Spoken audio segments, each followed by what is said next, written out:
Meet our think tank. They've answered hundreds of general knowledge questions under exam conditions before the show. Their answers are in, but how helpful will they be to the three contestants? Playing the game are Carl, an operations manager from Kent, Brenda, a distribution administrator from Tyne and Wear, and Harry, a music student from Doncaster. This is Think Tank.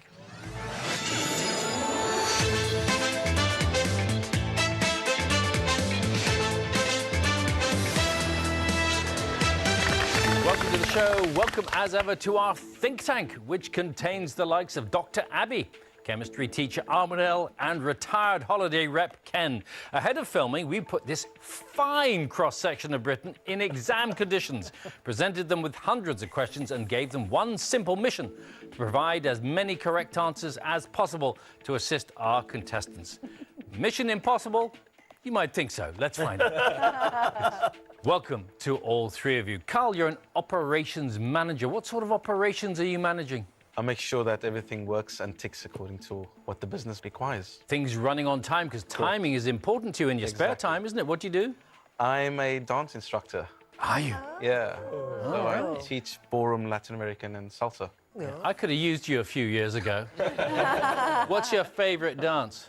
I like the tango. It takes two to tango, of course. It does. And Armanel, you're a dancer, aren't you? Well, I was, and I did actually get as far as doing the bronze medal for a few in ballroom and disco, which was quite fun. Disco. I do have my disco moves, yes. Well, You know, I can do this sort of thing. that's good. You see, once a dancer, always a dancer. Well done. Welcome to the show. Glad to have you with us. Brenda, you're an administrator. You can administrate this lot for us, to be honest. It take quite a handle. I'll give it a try. And in your spare time, what do you like to do? Mainly walk the dogs, do lots of walking. The dogs, what are their names? Harry and Sally. What happened when Harry met Sally? I didn't particularly like her very much, to tell you the truth. Oh, They love each other now. OK. You collect pens. Pens, How many have you got? hundreds. Why? But I don't know. Every time someone goes away, I ask them to bring us a pen back. I have no idea. What's the most unusual pen you've got? Oh, I've got one that plays the French anthem, the sort of the Eiffel Tower, and the flag goes up and down. Inside. What are your best subjects? I do like a bit of human biology, I suppose. Human biology. Abby should be good at that because she's in the medical profession, aren't you? Yes. So true. you know your arm from your leg and your left from your right? Yes. All right, well, lovely to have you with us, Brenda. And Harry, Hi, Bill. you're a music student, so play Yeah. many instruments yourself? I play the guitar, ukulele and drums. Fantastic. Have you recorded any music of your own? I've written a few songs here and there, but nothing Have recorded. you? What did you write about? There's this one bloke who walks around my town, and we see him every time. He has two Alsatians, so I wrote a song called Alsatian Man.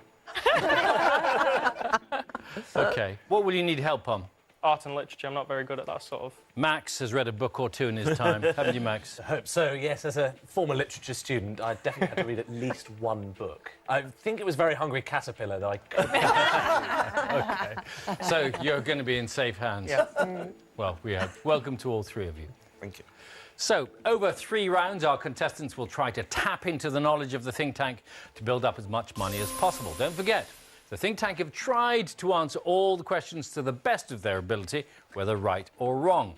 The 2 highest scorers go through to the final. Ultimately, just one will walk away with a cash prize. So, let's play the first round.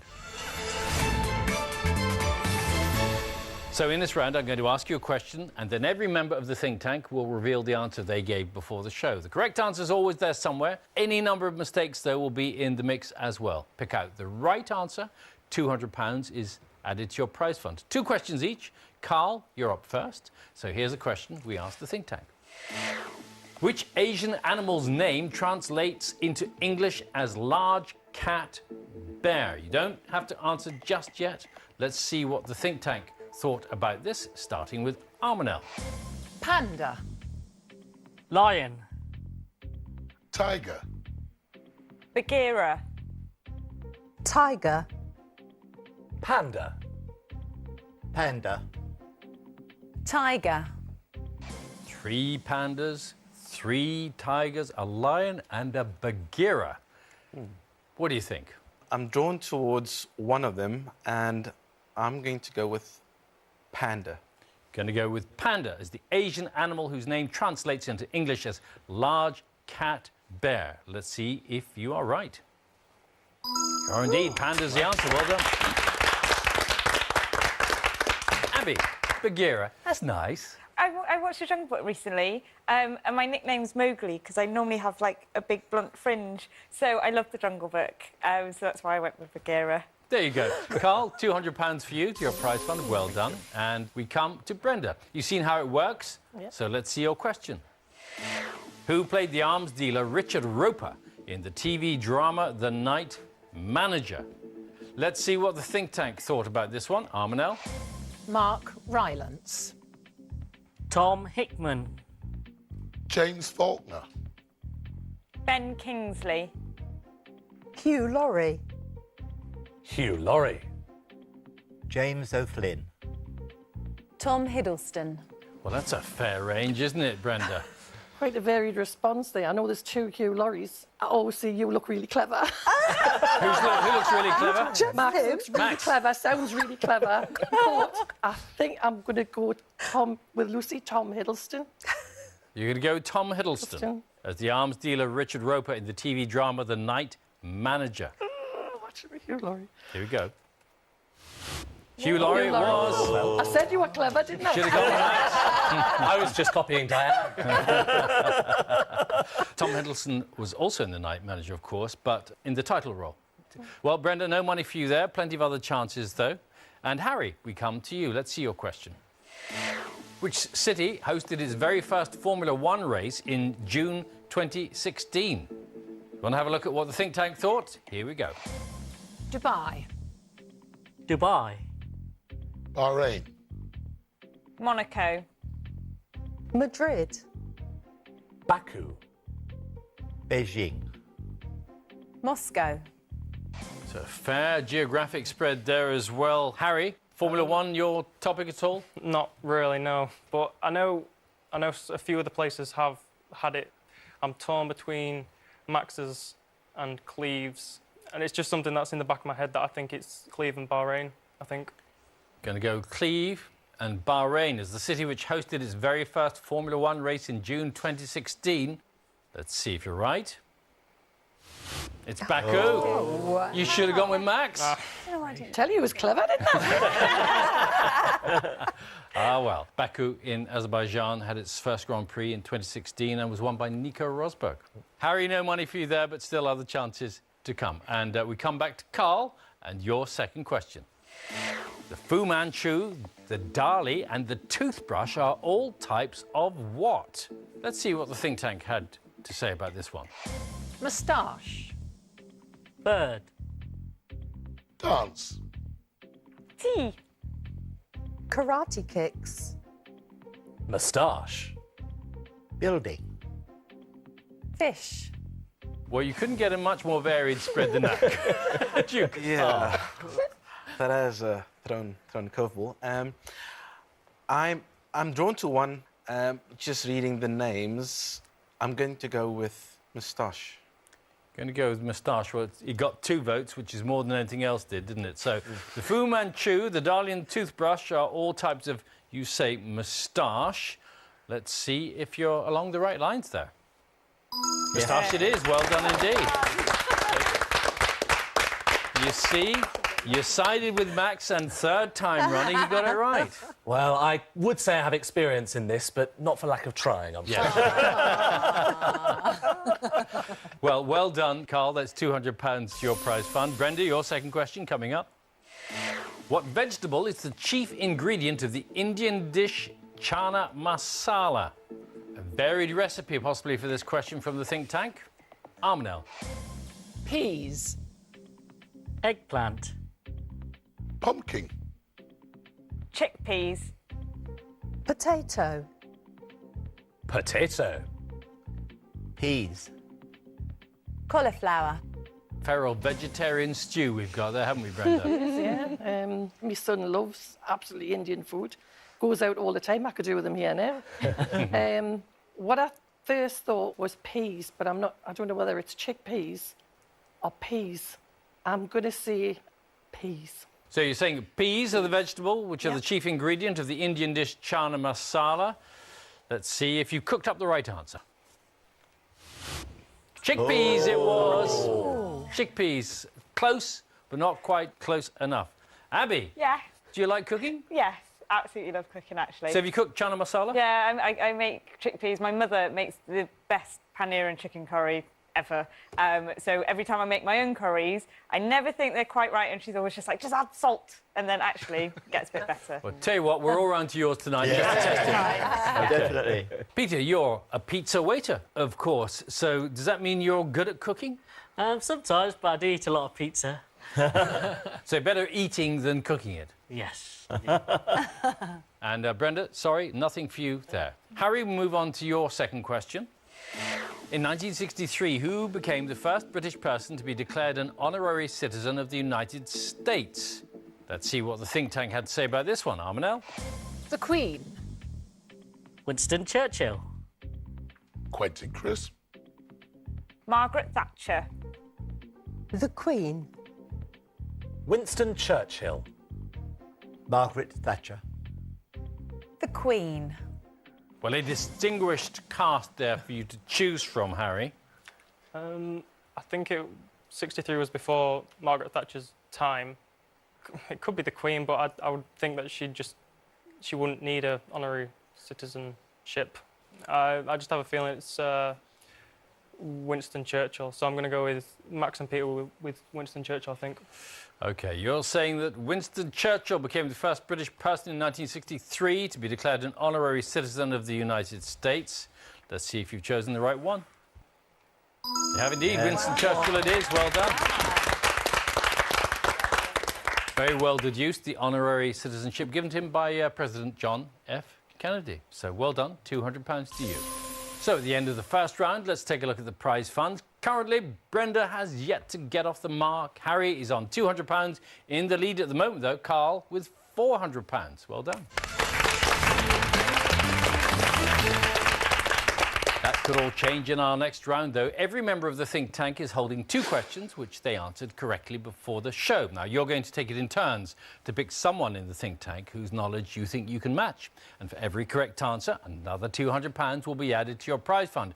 Although they are not experts, you'd never have guessed, they are interested in different subjects. So think carefully about who might be on your wavelength. Once a think tank has asked both of their questions, they can't be picked again, OK?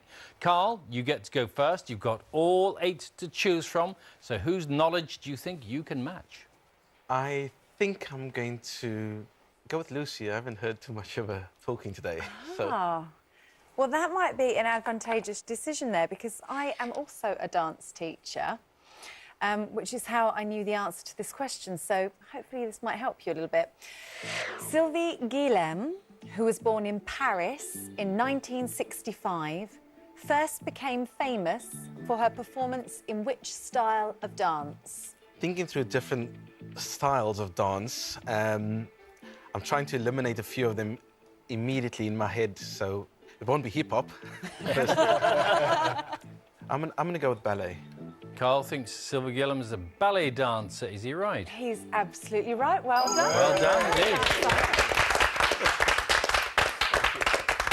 Sylvie Guillem was the top-ranking ballet dancer with the Paris Ballet from 1984 to 1989. So, good guess, wasn't it, really? OK. £200 added to your running total. And Brenda, you are up next. For the time being, you still have everybody to choose from. I'll go with you, Cleve. Hopefully it's a music question. Actually, I knew the answer to this because I've listened to this song many, many times. And hopefully it's something in the area that we can both relate to. Which hit song by Jerry Rafferty features a famous saxophone solo that was falsely claimed to be played by the presenter Bob Holness? Well, the music's going through my head because it's isn't it? I think. But that isn't the only one I know from Jerry Rafferty is Baker Street. Baker Street. Yeah. OK. Winding your way down that one. Come on, give us a burst of it. Baker Street. Good. That one. Well, she knows the words, but has she got the right song, Cleve? Well, because you sang it so beautifully, I might recruit you for the choir, and the answer is Baker Street. Yeah. can go home happy now. So the broadcaster Stuart McConey is thought to be responsible for starting that myth about Bob Holness playing the solo. In fact, it was played by Raphael Ravenscroft. And right now, the think tank are going to give us a representation of that saxophone solo, starting from the... Keep going, Cleve. Brenda, well done. £200 to you. Well done. Now, Harry, you are up next. Whose knowledge do you think you can match here? Peter is quite into his films, so I'm hoping he's got a film question for me, so I'm going to go with Peter, please. Peter? Okay, well, you're lucky it's a film question. My question for you, Harry, is Michael Fassbender was nominated for an Oscar in 2016 for playing which leader in technology? I didn't see the film, but I did see it advertised, and I think he was playing Steve Jobs, so I'm going to say Steve Jobs, please. Steve Jobs is your answer. Is it the right one, Peter? He is correct. Well done. Well done. OK, £200 added to your running total, Harry. And we come back to you, Carl. You can still choose anyone you like. I think I'm going to stick with Lucy, and hopefully we'll get it lucky second time again. This is a question relating to the 2012 Olympics, and I knew the answer to this because I actually went to see this event, so I hope you were glued to your screens back then. At the 2012 Olympics, the show jumping and other equestrian events were held in which London park? I do know exactly where this is. It's close to where Big Ship is. The name is sitting on the tip of my tongue. It's where time starts. And I just can't get the name. It's slipped my mind. I can kick myself. I'm gonna go with Green. I know it's not Green Park. Green Park? I know where it is. OK. I've picnicked there before. All right. I just can't get the name in my head. All right. Green Park is your answer. Lucy? You were so on the right lines, I and know. you are going to kick yourself. I know. It's Greenwich. Greenwich, that's it. I knew it was Greenwich something. Yeah. Near the Cutty Sark, Yes, you're exactly. thinking of? Yeah, where time begins. I just forgot the name Greenwich, just slipped my mind. Kick myself. Hard lines. OK. Brenda, your choice. You can choose anybody apart from Lucy. I think I'm probably going to ask Ken. I know the answer to this because, like most musical fans, we also go to bingo, and I'm sure you do. How did you know? The traditional bingo call, 2 little ducks, represents which number? Yes, I got the bingo. Well done. 2 little ducks, 22. Quack, quack. Quack, well quack. done. 22 is the answer. Well done. So all those trips to the bingo hall have paid off. I knew I picked the right person. Well done. On my way. £200 for you, Brenda. Harry, you can choose anybody apart from Lucy again. Right. I think Peter served me well last time, so I think I'm going to go with Peter again, please. Now, sadly, it's not a film question, but I think it's pretty easy, so I got this one right, so you should as well. For what does the letter E stand for in NEC, a venue in Birmingham? NEC. I'm trying to think what it could stand for. I think I'll go with electronic. Electronic in NEC, a venue in Birmingham. Has he got his wires crossed? I'm afraid he has, sadly. It's for exhibition. Exhibition. It's the National Exhibition Centre in Birmingham. So nothing for you there, Harry. And Carl, we come back to you. Third question, and you have 6 of them left to choose from, just not Peter or Lucy.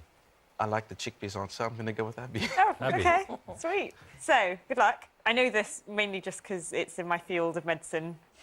But what is the more common name for a plantar wart? A plantar wart. Just going to go with perhaps a mole. A mole. So He's just gonna saying guess. mole. Abby, is he right? It's a verruca. Oh. Yeah, it's what little kids pick up in the swimming Yeah. pools all the time. A wart that affects the feet and is highly contagious. OK. So, sorry, Carl, nothing for you there. Brenda, who would you like to go with now? You can't choose Peter or Lucy again. Someone who has an easy question, put your hand up. I'll not change my luck, because you are lucky for us, Ken, so I'm going to try you again, thank you. My father actually met this man and the man in question was President Dwight D. Eisenhower. By what three-letter nickname was the 1950s US President Dwight D. Eisenhower known? I have no idea, but I'm trying to work it out what would be a sort of a strange, funny name. It's probably not going to be right, but trying to work it out. DDE. It's too ridiculous to see there, but I'll probably just these initials, just DDE. Oh, sadly, bad luck. It's Ike. Ike. Oh, Ike Eisenhower. I didn't know it. Nothing for you there, I'm afraid. Brenda, Harry, we come to you. And Ken, Lucy and Peter are the ones you cannot choose anymore. I think I'll ask Diane, please. Diane. I think you will know this question. Hopefully. The particular programme started in the year that I was born, and I know I only look 25. So, in Coronation Street, what is the name of Rita's Corner Shop? My family do watch it, and they won't be happy if I get this wrong. I have something in my head, it's something like... It's either something like the cabin, the cavern, or the tavern. I don't know why. I'm going to say the cavern, I think. The please. cavern? Cavern, yeah, please. Is the cavern the right one? You talked yourself out of it. It was the cabin. The cabin. Oh, sorry. The cabin more likely, to be honest, to be Yeah. a corner shop than a cavern or a tavern. Yeah. And Rita, of course, played by Barbara Knox. She's been a regular since 1972. So a long time to be in the cabin. So nothing for you there, Harry, I'm afraid. At the end of that round, then, let's see how your prize funds have changed. Brenda and Harry both have £400 in the lead, though. Still Carl with £600. Well done. So, contestants, you selected 3 questions each. None of you, though, chose to hear from Armanel or Max. We were a bit worried about them being too clever for you. Anyway, we don't want them to feel left out because they're easily upset. And we want them to show off their good knowledge. So, shall we hear a question correctly answered by Armanel, just for a bit of fun, Armanel? Oh, yes, great. Thank you. So, I'm a chemistry teacher. It is, of course, a chemistry question. Which chemical element has the atomic number 8? Have you got any ideas at home or anyone in the studio here? Contestants? I would have said lead. Just a guess, completely. Lead. Lead. I think that it's really easy, and it's an element everybody has heard of and everybody depends on for their life. It is, of course, oxygen. Oxygen. OK. Oxygenate. Very good. When you put it like that. Well, contestants, probably a good thing you didn't ask that question. No, thanks ever so much. And let's get back to the competition. So, one of you is going to have to leave the game shortly, but there is one last chance for any of you to take the lead. All of you are going to be asked the same question. 2 members of the think tank will then tell you the answer they gave before the show and their reasons for giving it. Only one of them will have the right answer. Now, if you side with the correct person, you will add an all-important £200 to your prize fund. Just 5 questions remain before we have to say goodbye to one of you, so do choose your answers carefully, OK? Here is the first question. What did the USA purchase from Russia for $7.2 million in 1867? We're going to hear answers from Diane and Max. Diane, what did you say? OK, I said Canada because I think they probably thought that if Russia held on to it, they might be able to expand the USSR and sort of encroach on America, you see. OK, Max? I'd say that the country that the USA purchased from Russia was Alaska, which obviously is very close to America. So, yes, the answer, I think, is actually Alaska. OK, Diane says Canada. Max says it's Alaska. Which one of them's right? Please lock in your answers. So let's see what you've gone for. All 3 of you saying it's Alaska. Let's see if you've got the right place. You have indeed. Well done. So well done, all 3 of you. You all get an extra £200 added to your prize fund. And here is the next question. According to a 2016 YouGov poll, which celebrity is the most admired woman in the world? Armanel and Peter, let's have your answers. I thought that it was Angelina Jolie, and my reasoning was not for her humanitarian work but it was because recently the LSE, a very esteemed academic institution, made her a visiting lecturer. So I deduced that from this she must be held in high regard. So I went for Angelina Jolie. Peter, what do you think? I went for Beyonce because she's like a daughter of a church person, and she always sort of like tries to live a really clean life. She writes good music, and she is quite an interesting lady. All right. So Armanel says it's Angelina Jolie, and Peter says it's Beyonce. Contestants, please lock in your answers. All three of you have gone with Angelina Jolie. Let's see if it's the right answer. And it is. Well done. Well done. And on the list of the most admired women in the world, you know who was second? Her Majesty the Queen. Oh, very good. OK. So, well done, all three of you again, £200 to each of you. And here is your third question. The masseter, often said to be the strongest muscle in the human body, is located where? Max and Lucy, let's hear from you. Max. Well, I said the thigh, and I do remember from my school science days that the gluteus maximus, or the bottom, is the largest muscle in the human body, but I believe that it's the thigh muscle that's the strongest for all those high kicks that both Lucy and I can pull off with equal panache. Yes, and slapping your thigh at the same time. Absolutely. All right, Lucy. OK, well, I went down more of a linguistics route to solving this. So I was thinking to masticate is to chew. So I went linguistically rather than leg-kickically and went for the jaw.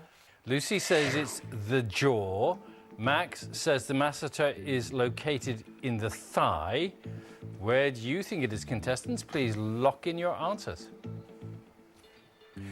All three of you have gone with the jaw. So on Lucy's side, but has she got the right answer? Yeah. She has indeed.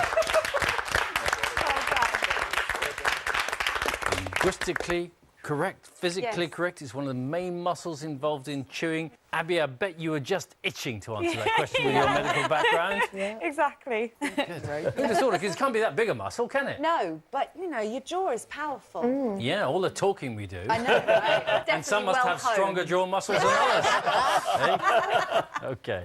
So, well done. All three of you right again. You each get £200. And here is the next question. Which continent, the second largest in the world by area, has the most UN member states? We're going to hear answers from Peter and Ken. Peter. I went for Africa because it's got lots of little diddy countries, and I imagine they would have a UN representative, so my answer was Africa. Africa, OK. Ken? I've travelled extensively throughout Europe, and there seems to be lots of very small countries, similar to Africa, but I think basically there are just more of them in Europe. So that's my answer, Europe. Ken says Europe. Peter says Africa. What do you think, contestants? Please lock in your answers. Two of you gone with Africa. Brenda, in the middle, has gone with Europe. Who's in the right place? Africa it is. 54 member states of the UN in Africa, 47 in Europe. So you weren't that far off. Ken, Carl and Harry both get £200. And final question in this round. According to a 2016 survey by BBC Store, which 19th century children's book is the one that most people lie about having read? We're going to hear answers from Cleve and Abby. Cleve. I'm not sure why they would lie about it, but the book I was thinking of was The Railway Children. The Railway Children. OK, Abby? So I went with Alice in Wonderland. I think a lot of people have seen the film and therefore can make up that they've actually read the book. So I went with Alice in Wonderland. So Cleve says it's Railway Children. Abby says it's Alice in Wonderland. Which of them are you going to side with? Contestants, please lock in your answers. Two of you have gone with Alice. Brenda on her own in the middle with The Railway Children. Who's got the right answer? And it's Alice in Wonderland. OK, Think Tank. Hands up. Who's read it? No, who's really read it? OK. All right, so it's £200 to you, Carl, and to Harry Hardlines, Brenda. I'm afraid nothing for you there. So, contestants, that's the end of the main game. Let's take a look at your totals. In the lead is Carl with £1,600, followed by Harry with £1,400. Trailing behind with £1,000 is Brenda. So, sadly, Brenda, we have to say goodbye to you. Thanks very much, though. It's been great fun having you with us. Been nice being here. Good. Been exciting, very exciting. Thank you. Well done, Carl and Harry. You two will now compete to take home the money that you've earned in our final. So, Carl, if you win today, how do you think you might spend your prize money? My wife and I are saving up to buy a house, so it'll go towards a home for us. Oh, that's nice. Where do you think you might buy a house? I hear Greenwich is very nice. Has to be. That was cruel. That was cruel. Okay. Harry, what would you do with your winnings? I'd like to spend it on a holiday somewhere with my family and girlfriend, just to give something back after they've helped me through school and all that. All right. Well, good luck to you both. Our final is a general knowledge battle. I'm going to ask you 5 questions each. Whoever gives the most correct answers takes home the money that they built up so far. Now, you are not on your own. The Think Tankers still here to help you if they can. You can pick someone to consult with before you answer the questions. Each member can only be picked once. And the difference in the final compared to the rest of the show is that they haven't seen any of these questions before, so they are just as much in the dark as you are this time. OK? OK. All right, let's play the final. So, Carl, you built up the most money in the main game, so the final starts with you. And here is your first question. Which superhero was played by the British actor Tom Holland in the 2016 film Captain America: Civil War? Who would you like to help you with that? I think I'll go with Peter. I can't really picture the actor myself, but I remember Spider-Man. Have you seen the film itself? I have. And I think he was the only real English person there, really, wasn't he? The others, none of their names I know are Tom, so I think I will go with Spider-Man, yeah. So you're going to go with Peter and say that Spider-Man was the superhero played by Tom Holland in Captain America's Civil War. Let's see if you're along the right lines. Ooh, you are indeed. Well done. Spider-Man is the answer. Good teamwork there. Well done. You're off the mark then. Carl, Harry, your first question. The TV sitcom Mrs. Brown's Boys is set in which country? Who do you want to go with for that one? I'd like to ask Diane, please. So you're going to ask our retired HR advisor, Diane? It's not a programme that I watch, but recounting the accents when they do the clips, it's obviously set in Ireland. That's what I was thinking. Yeah. I think I'm going to say Ireland. Ireland is Please. your answer. Have you got the right place? You have indeed. Ireland it is. So, 1 each at the moment. Carl, we come to your second question. In 2015, James Vince made his debut for England in which sport? Sporting question for you there. You can choose anybody apart from Peter or Diane. I think I'm going to go with Cleve on this one. I'm going towards something, but I want to get what your take on this first, Cleve. OK, I'm a big cricket fan, and I'm pretty sure, yeah, he's an England cricketer. I'm fairly convinced he's a middle-order batsman anyway, so and I think he's an England cricketer too. That's exactly what I was thinking, so I'm going to go with cricket. OK, let's find out the answer. Cricket it is indeed. Well done. OK, Carl, 2-1 to you. Harry, your chance to equalise with this question. Ni is the chemical symbol of which element? A chemical question for you there, scientific. Who would you like to go with? I think Armanel. She's... What a surprise. What a surprise, Armanel. Of course I know. Do you know? I think, I'm not 100% sure, but I have a feeling that it's nickel. Nickel? Yes. Is it nickel? It's nickel. Excellent. So nickel is your answer? Yes, I'm going to go with nickel. OK, let's see if you're right. It is the right answer, of course, nickel. Tool, neck and neck. Everything's still to play for here. Then, Carl, your third question. Donald Trump was born in which US state?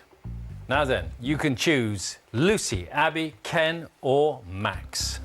I'm going to go with Max on this one. I know he was born in one of the southern states. I'm just trying to determine in my head which one. Well, I have to say, the Donald is not someone I necessarily know a great deal about, but I do know he made a lot of money in New York and around that area and in Manhattan, and obviously his father was a big property dealer in Brooklyn. But I have to say, I'm not totally sure where he was born. You've slightly thrown me off by saying he was born in the South. I'd had it in my mind he was either born in New York State or New Jersey. All right, well, it's up to you, Carl. I know he spends a lot of his time in the New York State and the New Jersey State. I'm going to go with New York and see what happens with that. You're going to go with New York Yeah. as the state in which Donald Trump was born. Here's the answer. New York State it is indeed. You're on the money with Max, aren't you? Born in 1946 in New York State. Well done, Max. Very good. And well done, Carl, for going with him. OK. So, Harry, this is your third question. Just Lucy, Ken and Abby to ask now. Which literary detective has an older brother named Mycroft? Any thoughts on that? I think I know who it is. OK. Who would you like to help you with it, though? Just to be sure. Abby, please. I wish I'd read it. I'm not really sure. Who were you going to go for? I'm sure it's Sherlock Holmes. OK, that makes sense. He's quite confident. I'm sorry, I haven't read many of the books. So, but if you're certain, if you're sure, then I would definitely go with your gut instinct. Yeah, Sherlock Holmes I'm going to go with, please. OK. You think Sherlock Holmes? Let's see if you're right. Sherlock Holmes it is. Well done. Mycroft is 7 years older than Sherlock and is said to possess even greater powers of deduction, as if that was possible. OK, 3-3. It's getting pretty exciting here now. Carl, here's question number 4 for you. Can't Stop the Feeling was a UK hit single for which singer in 2016? Lucy or Ken? Who do you want to go for? Although I would say Ken because he's musical, I'm going to go with Lucy, unfortunately, on this one. Well, fortunately. So, do you have... I do know this. I choreographed a routine to this, is and it? it was at the finale in our show. And I know it's from the film Trolls. Yes. And it's Justin Timberlake, and I'm 100% certain of that. I'm going to go with Lucy's answer. Justin Even though she's not entirely sure that she's got the right answer. I'm sure. Okay. All right. So you're saying that Can't Stop the Feeling was a UK hit single for Justin Timberlake in 2016. Let's see if you're along the right lines here. Justin Timberlake it is. Well done. To be honest, recommendation doesn't get much stronger than that, does it? Yeah. OK. All right. And that was Justin Timberlake's 18th UK top 10 hit single. All right, Harry. Your fourth question to equalise. Who played the role of Carrie in 4 Weddings and a Funeral? You just have Ken to help you. Well, I can see her in front of me on the screen. She always wore big hats in the film. Do you have any idea? Not really, I've never seen it. She's American, obviously. Goodness me. What does she look like? How would you Very describe her? beautiful girl, very tall. What colour hair does she have? Black. Black. She was very popular around this time when this film was made. I'm trying to think of anybody who's an American actress who's got black hair. Well, you're going to have to come to a decision of some sort, so can you make any recommendation at all, Ken? No, I can't really. I'm sorry, I just don't know any answers for you. That's all right. I'll just say Julia Roberts. I don't think it is. No. I think she was in Julia it. Roberts? Yeah. OK.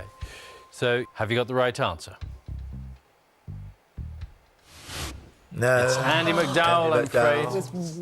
I probably wouldn't have got that anyway, actually. You know, we could all see her in the film, just I could see with those couldn't big name her. hats. And... Yeah, and she played opposite Hugh Grant. OK. Now, this is your 5th question coming up. No think tank is left to help you out, so from here on, you are on your own. And Carl, if you get this one right, you will be our winner today. OK? All right, here's your 5th question. Who was sacked as the manager of Manchester United in May 2016? Any ideas? Football, your subject at all? It's my team. and his name just slipped my head, my mind. When you put under pressure, everything disappears. Louis van Gaal.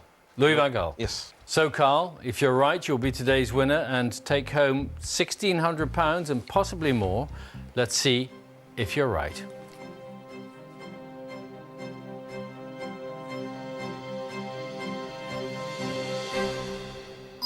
You are. Louis van Gaal, it is indeed, and you are today's winner. Congratulations. Well done. So well done, Carl. Your memory came back and served you properly this time. This time. Yeah, Louis van Gaal won the FA Cup and then got the sack and was replaced by Jose Mourinho. Commiserations, Harry, you tried really hard. I'm afraid nothing for you today, but thanks very much for playing with us. Thank Good you. job. Thank Cheers. you. So, Carl, as our winner, you're definitely taking home your prize of £1,600, but you will shortly have the chance to add an extra £1,000 to your winnings. First, though, shall we take a moment to congratulate the think tanker who gave the most correct answers during the show? And it was, I wonder who. Max! Well done. How many did you get right today? Do you know? Oh, I lost count, sorry. And he's so modest with it, isn't he? Well done. OK. Carl, you have one last chance then to boost your prize as you face our question impossible. So this is the toughest question of the whole show because no one in our think tank answered it correctly. So, Carl, if you can achieve what none of them could and give us a correct answer, that extra £1,000 will be yours. Let's take a look then at your question impossible. Melba sauce is made from which fruit? Now, before you give an answer, we can give you a little bit of help because we'll look at the think tank's wrong answers and that could help you rule a few things out. So here's what they had to say. Peach, watermelon, mango, orange, those are the 4 that they've knocked out. So what could Melba sauce then be made of if it's not one of those? I'm thinking it's a sweet sauce. Thinking of fruit that's quite sweet. I'm just going to go with a simple one. I'm going to go with apple because apple is... Lots of sauces are made from apple. Apple Yeah. is your answer. OK.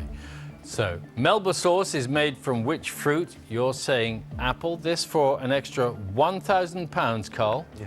We wish you the very best of luck. Let's see if that is the right answer.